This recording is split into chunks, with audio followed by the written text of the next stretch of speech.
We grow up believing that men fall for beauty, intelligence, wit, or a touch of timely mystery.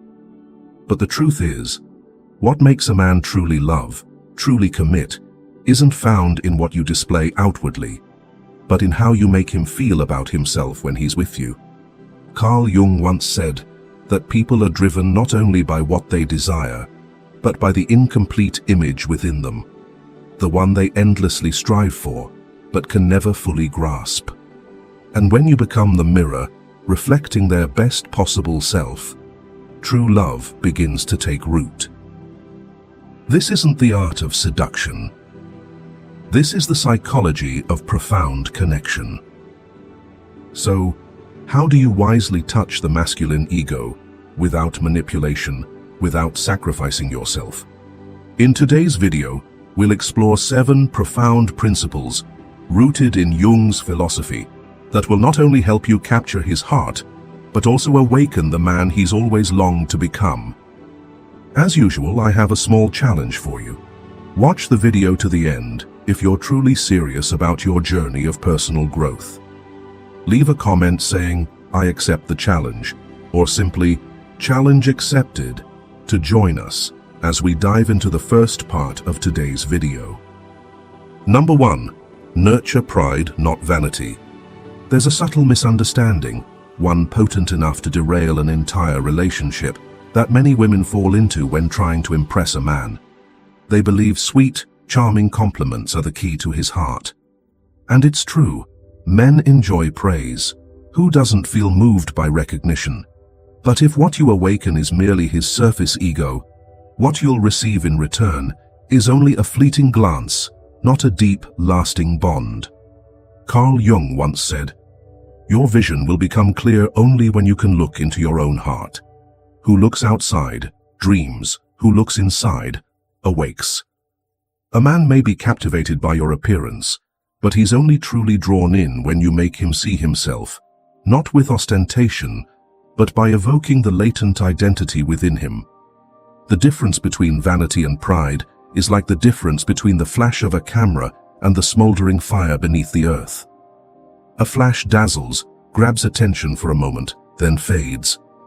But that quiet flame, though unassuming, has the power to warm an entire space, enduring, profound, and lasting. Compliments like, "You have such captivating eyes," or "That shirt looks great on you," are like summer hits, catchy, forgettable, replaceable. But a statement that touches the deep pride within a man is different. It's like handing him a unique mirror, not reflecting his present self, but the image of a higher version he's always secretly wondered if he could become. A man doesn't love you because you see what everyone else sees. He loves you when you see something he isn't even sure exists within himself. Imagine a young man struggling in his career, not yet successful, but refusing to give up. He hears plenty of hollow encouragements. "Keep going, it'll work out," or "Good luck." But one day you look him in the eye, no pity, no platitudes, and say, "I see something in the way you think, something that transcends your current circumstances." It's like your mind is operating on a level the world around you hasn't caught up to yet. That brief statement strikes at the core of his ego, making him feel not just heard, but understood to his very bones. It's an affirmation not for the loud ego, but for the quiet one, screaming to be validated. Here's the crux. Vanity is something anyone can offer, but pride is something only a person of depth can ignite.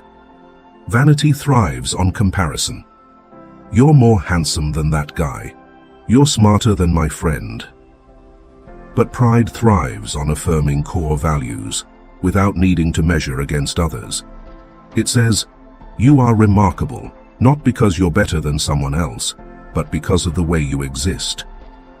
In Jung's analytical psychology, the ego is the conscious self, and every action, reaction, and decision flows from it. But that ego constantly craves validation, not just "I exist," but "I am valuable, I am evolving." When you say something that hits that axis of value, you don't just make him feel better, You make him believe he's worthy of the image he's never dared fully embrace. This doesn't mean lying to flatter. On the contrary, you must observe deeply, listen carefully, and speak the truth. A woman who sees the potential energy beneath a man's surface, that's an irresistible force. It's like the Japanese art of kintsugi, where broken pottery is mended with gold. Instead of hiding the cracks, they highlight them, because those cracks tell the story and value of the piece. You too don't need to praise him as perfect. You just need to recognize and highlight the golden cracks in his character, things he thought were flaws, but you see as unique. A man may fall in love with many, but he only truly commits to the one who makes him feel like a higher version of himself. And it begins with a look, a word, a moment when you make his ego feel, "She sees me." Not the outer shell, but the part I haven't dared to show. Carl Jung once said, "We are not what happened to us, we are what we choose to become." And when you're the first to reflect what he chooses to become, even if it's still vague, you plant a seed no one else can replicate. Number 2, let him conquer you, but make it worthy. But for that seed to grow into a lasting bond, it needs something else. A challenge. Not a game, but a journey he must embark on if he wants to truly reach you. Because the masculine ego doesn't just thrive on recognition, it blossoms in the feeling of triumph. He needs to feel he's won you, not because you're difficult, but because you symbolize something higher, deeper, not easily possessed. Carl Jung said, "There is no coming to consciousness without pain."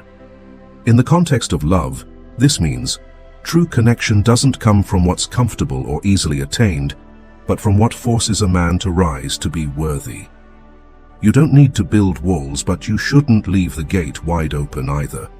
Just enough distance, a touch of uncertainty, and moments when you choose to step back, not to evade, but to give him the chance to step forward on his own. That's where love matures. Imagine standing in a forest. A beautiful flower grows by the path. You bend down and pick it without thinking. It's lovely, but not special.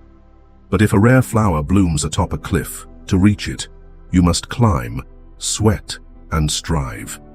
When you finally hold it, it's not just a gift, it's part of a journey you'll never forget. Have you ever felt like that flower, plucked too quickly, then forgotten too soon? If you've experienced this, share that feeling. Your story might help another woman hold on to her value a little longer. That feeling of triumph after effort is what the masculine ego craves most in love.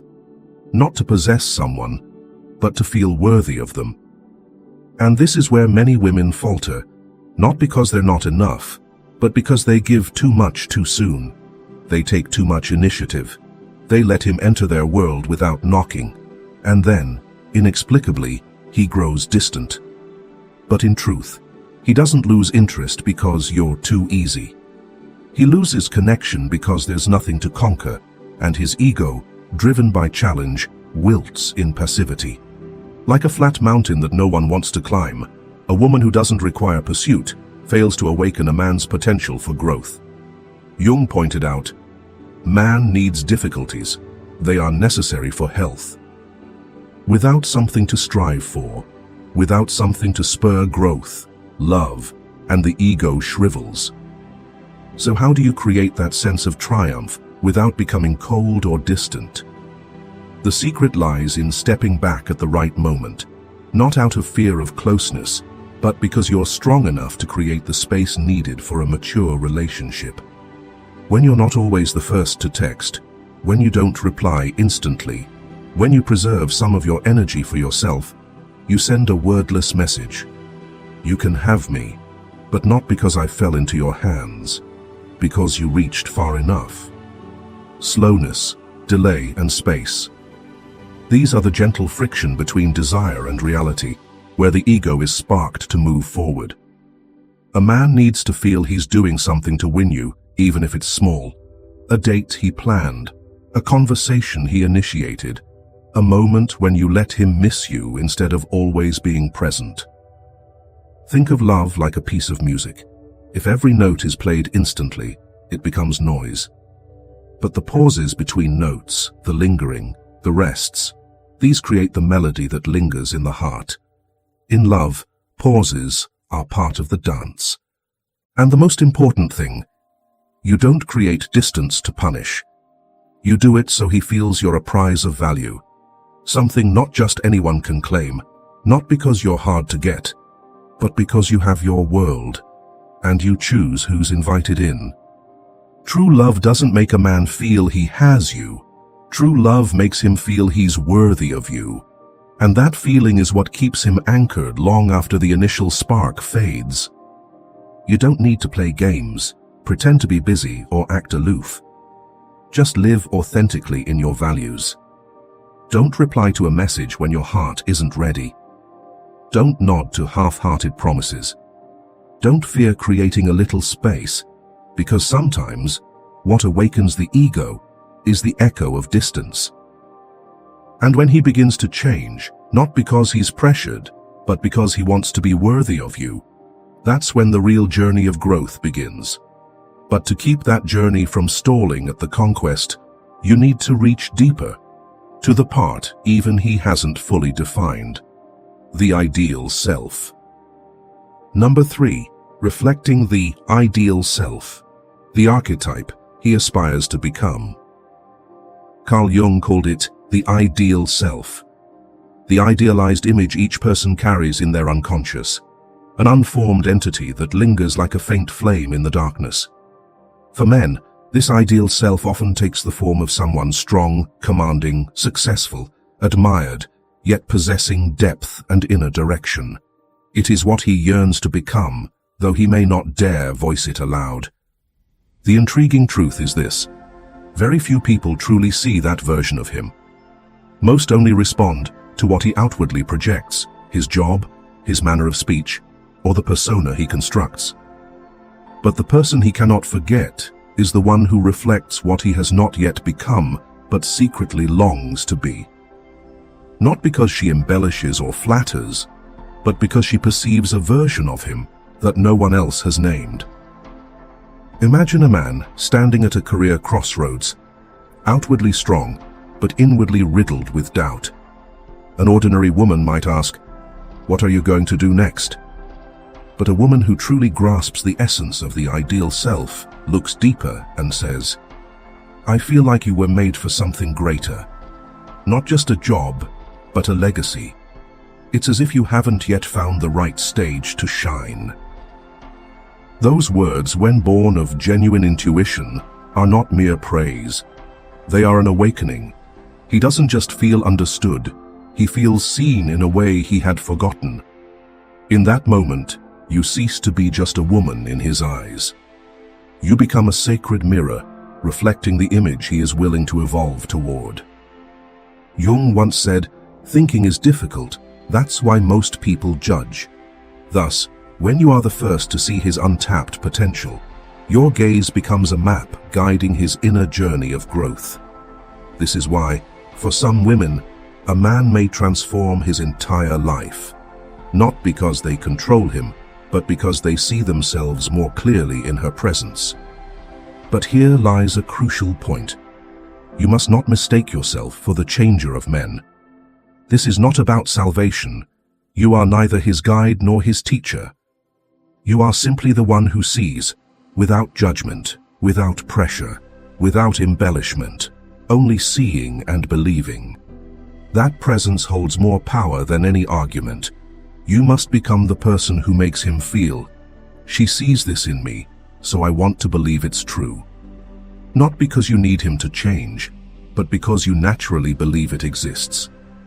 And the male ego, forever caught between doubt and affirmation, will cling to that gaze as a psychological anchor.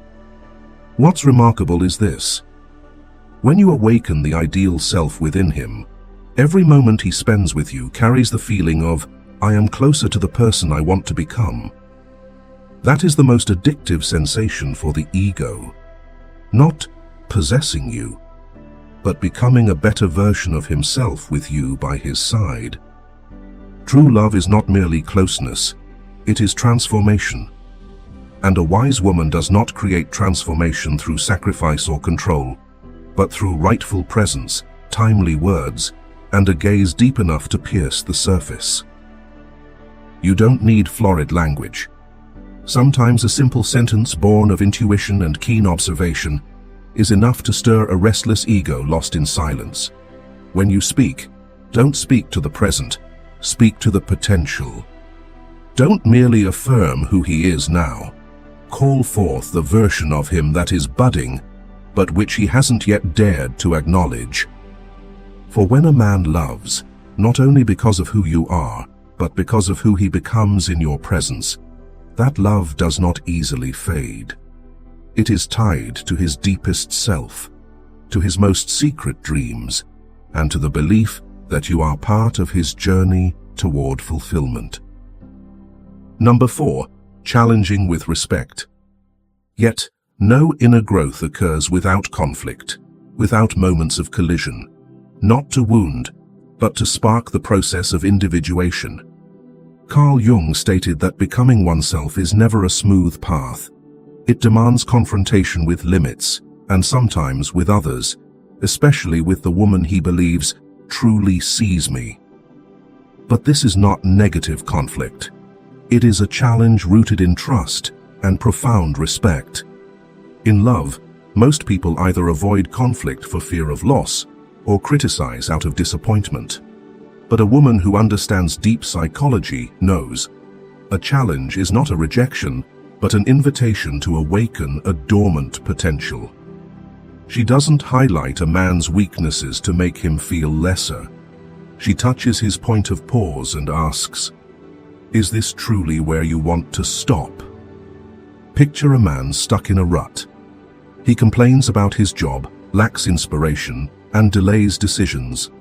An ordinary woman might react with frustration or advice, "You need to change," or "Why aren't you doing anything?" But such words only trigger defensiveness. When criticized, the ego builds walls. No one loves someone who makes them feel small. But a woman who understands the psyche chooses a different approach. She says, "I don't think you're lazy. I feel like you're waiting for something bigger. But it won't come unless you start acting." This is a gentle, unharmful challenge. It doesn't make him shrink. It makes him want to rise. Because what you've touched is not his inadequacy, but the image he aspires to be, yet delays. Before continuing, take a quiet moment. Breathe slowly to feel what you've just heard, with your heart, not just your mind. Individuation, in Jung's theory, is the journey from the ego to the self, where one dares to face their inner darkness, confront limitations, and actively choose growth. In the context of love, you can be the catalyst for that journey, if you dare to challenge him, but with respect. This is an art, a delicate thread between igniting potential and triggering defensiveness. Like a skilled teacher who doesn't instruct through reprimand, but through faith that the student will go further, if awakened rightly. To do this, you must see him not only with loving eyes, but with the eyes of someone who believes in evolution. You don't challenge him because he disappoints you. You challenge him because you know something greater awaits him. Remember, men live under the pressure to be okay. They are rarely allowed to doubt, rarely permitted to show insecurity. Beneath the sturdy exterior is a silent dialogue with themselves. Am I good enough? Am I on the right path?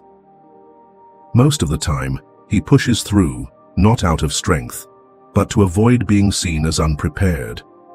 Thus, when you are the first to see that inner struggle without judgment and pose questions that make him think without wounding him, you create a rare space, a space for psychological growth. This is not indulgence, nor is it suppression. It is an awakening through a profound gaze. You challenge him not to control him, but to see him surpass himself. And when this resonates, the man begins to tie his personal growth to your presence. That is the kind of love that keeps him from leaving. Not because you always make him feel good, but because you are the only one who makes him feel he can be better. And that, to the male ego, is 1,000 times more compelling than praise or pampering. Carl Jung once said, "A man who has not passed through the inferno of his passions has never overcome them." If you are the one who dares to walk beside him in that inferno, not to lead the way, but to hold the light for him to find his path, you become part of his awakening journey. Number 5. Empowering the role of the protector. When you are the one who makes him confront his limits while still feeling respected, you do not merely touch his ego. You delve into what Jung called the heart of the individuation process, where the self is no longer shielded, but begins to transform. And at this intersection of vulnerability and potential, an ancient archetype in the male psyche begins to stir: the protector. In the collective unconscious, a central concept in Jung's analytical psychology, there exist primal patterns called archetypes. These are vivid, timeless symbols that shape behavior, dreams, and the deepest layers of human identity. For men, one of the most powerful archetypes is the hero or the protector, the figure who stands between the world and danger, not merely to fight, but to safeguard what is sacred. Yet, crucially, this archetype does not awaken unless there is something worth protecting. Herein lies the mistake of many modern women. In striving to prove they need no one, they inadvertently strip away the most instinctual role a man yearns to embody. They believe that absolute independence earns respect. But psychology reveals the opposite. A truly strong woman is one secure enough to create space for another's strength to coexist alongside her own. Empowering the protector does not mean becoming weak, dependent, or feigning helplessness. It is about allowing him to step into a role deeply meaningful to the male ego without diminishing you. Instead of saying, "I can handle everything, I don't need anyone," you might choose to say, "I feel secure when you're here." It's simple, not because you cannot stand on your own, but because his presence makes you stronger. This is how you grant power without surrendering your own. In practice, this can begin with details so subtle they are often overlooked. Asking his opinion on a matter you've already considered, not because you're clueless, but because you want to give him space to lead. Letting him open a jar, fix a loose chair, or remind you to bring a jacket when it's cold, not because you can't, but because it allows him to express his archetypal instinct healthily. Jung once said, "When an inner situation is not made conscious, it happens outside, as fate." This means a man must recognize his protective instinct within himself to avoid being blindly driven by it, and you can help him become conscious of it by letting him be himself. In love, what binds a man is not the feeling of being served, but the sense that he is serving something meaningful. When you allow him to become the protector, not through pleading, but through acknowledgement, you grant him the sacred role his unconscious has always craved. This is especially true for men who seem cold or indifferent. Often, it's not that they don't care, but that they cannot find a clear place in your inner world. A man unable to express his role will gradually detach emotionally. But if you create just enough space, not for weakness to creep in, but for him to step forward with his strength, the connection between you is forged not just by emotion, but by existential meaning. Deep love does not come from proving you need no one, but from daring to let someone worthy take part in your already complete world. And when a man feels his presence brings you security without diminishing you, he doesn't just love, he bonds. Ultimately, what keeps a man is not seduction or desperate need, but the feeling that he is protecting something valuable, and in doing so, he becomes a man in the truest sense. Number 6, distance creates longing. Silence is the most powerful message. At this point, you have awakened one of the most ancient instincts in the male psyche. But there is something even more subtle and elusive. It is the distance, the space you create, where this archetype rises most powerfully. For there is no longing without absence. There is no attachment without the experience of separation. Carl Jung once said, "Man cannot stand a meaningless life." In love, for a man, the woman he feels he misses is the one who carries meaning. Not because she vanishes, but because her absence resonates, not as emptiness but as an echo. Just as music is crafted not only from sound but from deliberate silences between notes, so too is the connection between two people.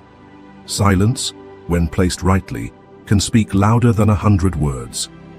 And for men, accustomed to chasing the tangible, when a woman knows how to step back at the right moment, she does not disappear.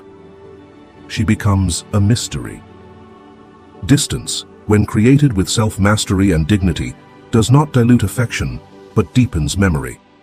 This is not a strategy, but the natural rhythm of a woman unafraid of loss, because she is already whole within herself. And this strikes at the core of the male ego. They want to pursue, but not something that clings to them. They crave what might slip away, not to control it, but to hold it through their effort. This is what Jung described in the individuation process, where growth does not come from constant attachment, but from distance, opposition, and separation. In love, this manifests when two individuals do not merge into one another, but create timely distance to become clearer in each other's eyes. A man only realizes his true emotions when he steps out of the familiar warmth. When you are always there, texting first, replying quickly, ever present, you become the backdrop of his life. He no longer sees you clearly, not because you fade, but because constant light blinds the eyes. But when you withdraw, not with anger or sulking, but with elegant silence, you create enough darkness for him to recognize who shines in his life. In psychology, the mechanism of perceiving loss is always stronger than that of perceiving presence.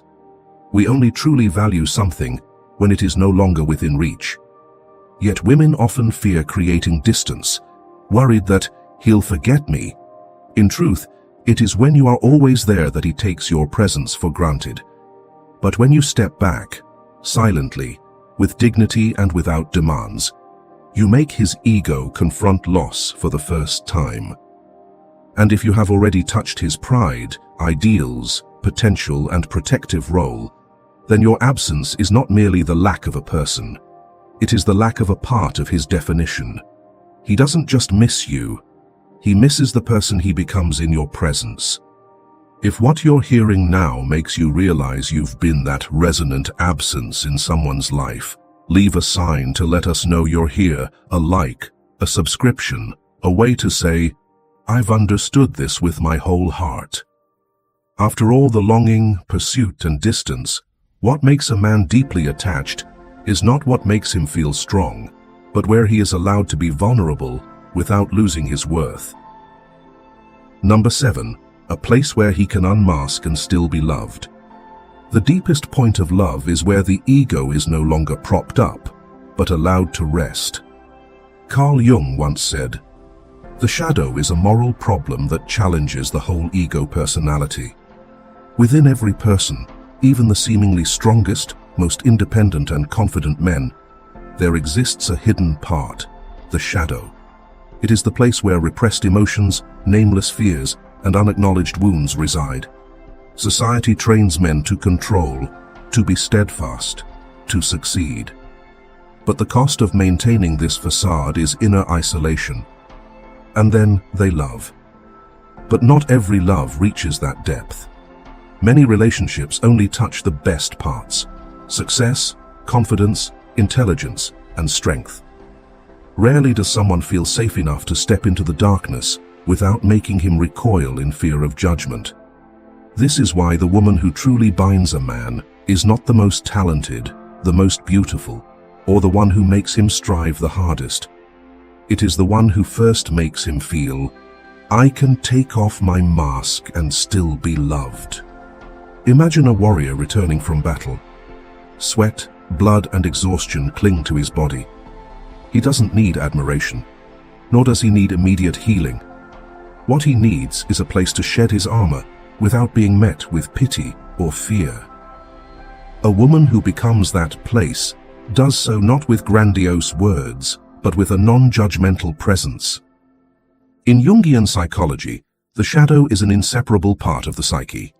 It is not evil, it is merely neglected. And the individuation process cannot be complete without daring to face and embrace the shadow. For men, this is even harder, as their shadow is often buried under societal expectations. Men must not be weak. They must know what they want. They must always be strong. Thus, when a man finds a woman who can see him in his most fragile moment and does not retreat, that is a love his ego cannot deny. Picture an ordinary moment, a weekend evening when the man you love returns after a long day. No major event has occurred, but you sense the weight in his steps, the familiar spark absent from his eyes. He opens the fridge, grabs a beer, slumps onto the couch, and says nothing. You ask, "Are you okay?" He nods faintly, his gaze lost in the void. A common reaction for many women is excessive worry.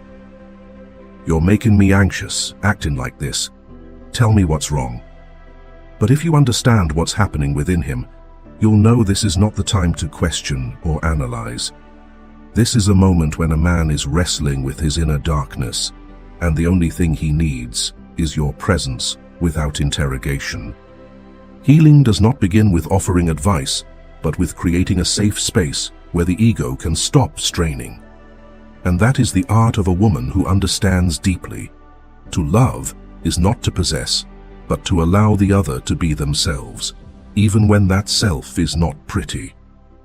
Love endures not through moments of joy, but through moments when you see the other broken and you don't run.